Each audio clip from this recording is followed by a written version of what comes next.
आप लोग का फिर से एक बार बहुत बहुत स्वागत है। तो इससे पहले वाले वीडियो में हम लोग कवर किए थे जो है मिल्क का कंपोनेंट, ठीक है, कंपोनेंट ऑफ मिल्क हम लोग पढ़ चुके थे। आज की वीडियो में हम लोग फिज़िकल प्रॉपर्टी ऑफ मिल्क पढ़ेंगे कि मिल्क का फिज़िकल प्रॉपर्टी में क्या क्या आती है और यहाँ से क्या क्या क्वेश्चन आता है। कि एक्चुअल में देखा जाए तो अभी जो लेक्चर हम लोग इससे पहले पढ़े हैं और आज जो पढ़ेंगे ये बहुत इंपॉर्टेंट होने वाला है और यहाँ से क्वेश्चन एकदम डायरेक्ट पूछे जाते हैं। तो आज भी हम उन्हीं पॉइंट्स पे चर्चा करेंगे जहाँ से क्वेश्चन आता है। तो चलिए चालू करते हैं। दूध के भौतिक गुण यानी कि फिज़िकल प्रॉपर्टी ऑफ मिल्क। तो देखिए फिज़िकल प्रॉपर्टी जो है, पहले मिल्क का हम लोग पढ़ेंगे रंग, है ना, यानी कि कलर।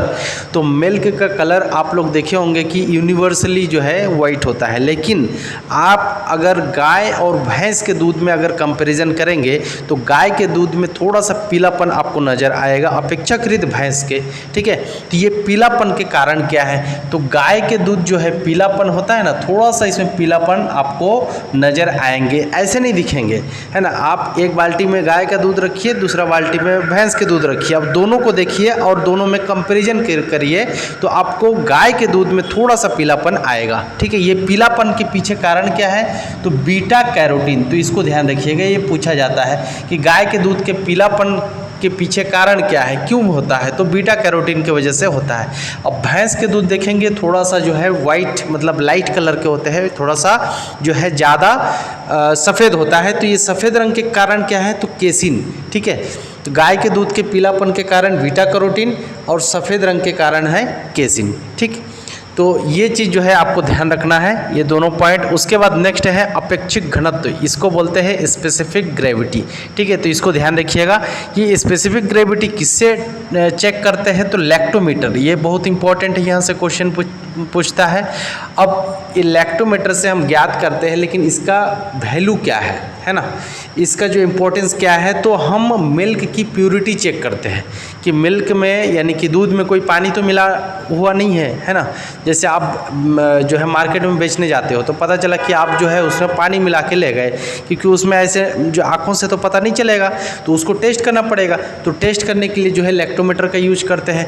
लैक्टोमीटर आप डालेंगे तो उसमें तुरंत पता चल जाएगा उसका अपेक्षिक घनत्व जो है, जो नॉर्मल दूध का जितना रहता है उससे अगर कम है तो उसमें पानी मिला हुआ है, और अगर उतना ही है तो जो है मिल्क जो है दूध ठीक ठाक है, उसमें पानी मिला हुआ नहीं है, प्योर दूध है। तो इसका कुल मिला के जो है मिल्क का प्योरिटी चेक करते हैं, किसके द्वारा, अपेक्षिक घनत्व। एक कैरेक्टर और है जिसके द्वारा मिल्क का प्योरिटी चेक करते हैं, वो है फ्रीजिंग पॉइंट, आगे बताऊंगा मैं। तो अभी ये ध्यान रखिएगा कि अपेक्षिक घनत्व इसको चेक कैसे करते हैं, तो लैक्टोमीटर से चेक करते हैं। और ये क्यों करते हैं, तो ये मिल्क की प्योरिटी टेस्ट करने के लिए किया जाता है। अब देखिए एक नॉर्मल एक ताज़ा दूध का अपेक्षिक घनत्व कितना होना चाहिए, तो गाय के दूध के केस में देखिएगा तो 1.028 से लेकर 1.030 तक इसका रेंज जो है रहता है, गाय के दूध में इतना रहता है। और भैंस के दूध में थोड़ा सा जो है ज़्यादा है, 1.030 से 1.032, ठीक है। तो ये भैंस के दूध का अपेक्षिक घनत्व है, ये गाय के दूध का अपेक्षिक घनत्व है। ये दोनों डाटा जो है ना बहुत इंपॉर्टेंट है, IMP, ठीक है, इसको हो सके तो नोट कर लीजिएगा। अब अपेक्षिक घनत्व को प्रभावित करने वाले कारक, factor affecting of specific gravity, इसको क्या क्या कारक ऐसा है कि इसको जो है प्रभावित करते हैं। तो पहला कारक है तापमान। देखिए ताप बढ़ेगा ना तो अपेक्षिक घनत्व भी बढ़ता है, इसीलिए अपेक्षिक घनत्व ज्ञात करने के लिए एक निश्चित ताप जो है डिसाइड किया जाता है, और वो निश्चित ताप है 60 डिग्री फ़ारेनहाइट, है ना।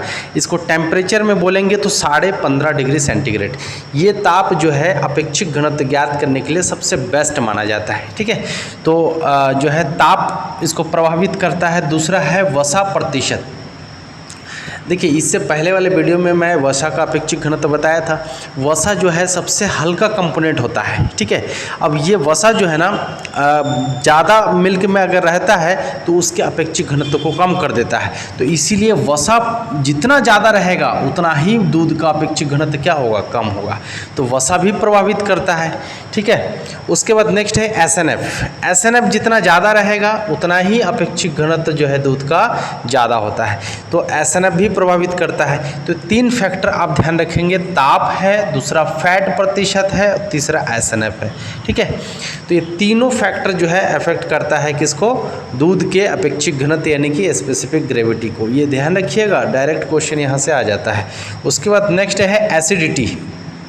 एसिडिटी जो है एक ताज़ा दूध का कितना होता है ये पूछता है, तो ये डाटा आप ध्यान रखेंगे 0.11 से लेकर 0.18%। ठीक है, ये ताज़े दूध का एसिडिटी यानी अम्लता है। ठीक है, अब अम्लता 2 प्रकार के होते हैं दूध में, एक नेचुरल एसिडिटी, एक डेवलप्ड मतलब कि जो है बन जाती है। जैसे कि आप जो है अपने घर में देखे होंगे कि ताज़ा दूध थोड़ा सा आप उसको पिएंगे ना तो थोड़ा सा मिठास लगता है। ठीक है, मीठा लगता है। अब उसी दूध को आप 2-3 दिन रख दीजिए, दही बन जाएगा, खट्टा लगेगा। ठीक है, क्योंकि उसमें अम्लता बढ़ गई, अम्लता विकसित हो गई।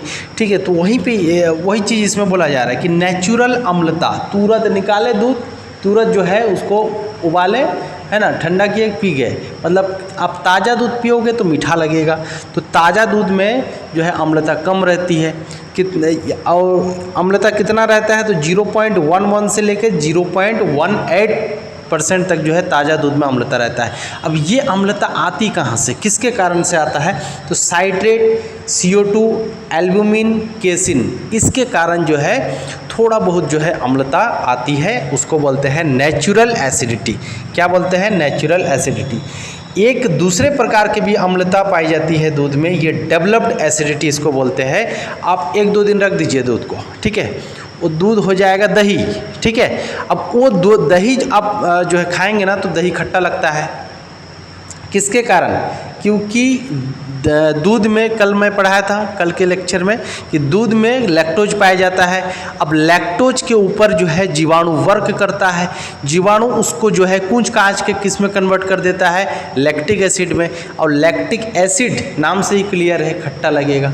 तो दूध के खट्टा होने के पीछे लैक्टिक एसिड का हाथ रहता है। लैक्टिक एसिड का जो है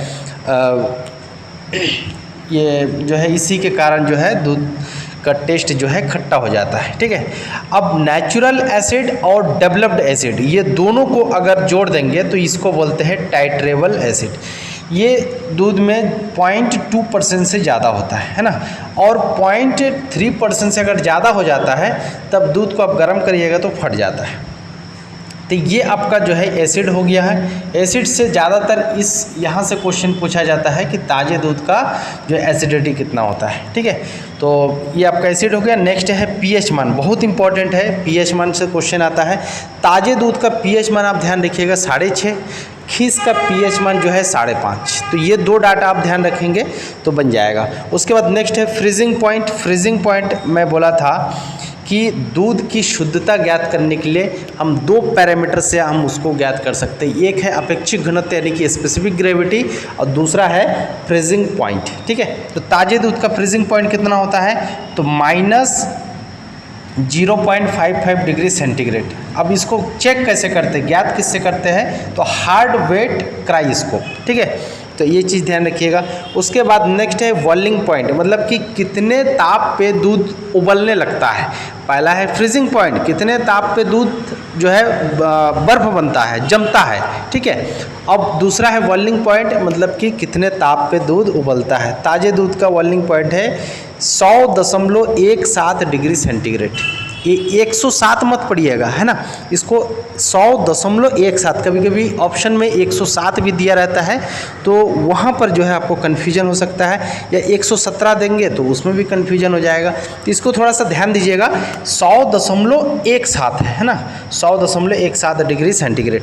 तो ये कुछ जो है मेजर पैरामीटर है, मेजर इसका कैरेक्टर है जो आपके सामने मैं रखा। और वीडियो अच्छा लगे तो लाइक कर दीजिए, चैनल में नया आए तो चैनल को सब्सक्राइब कर दीजिए।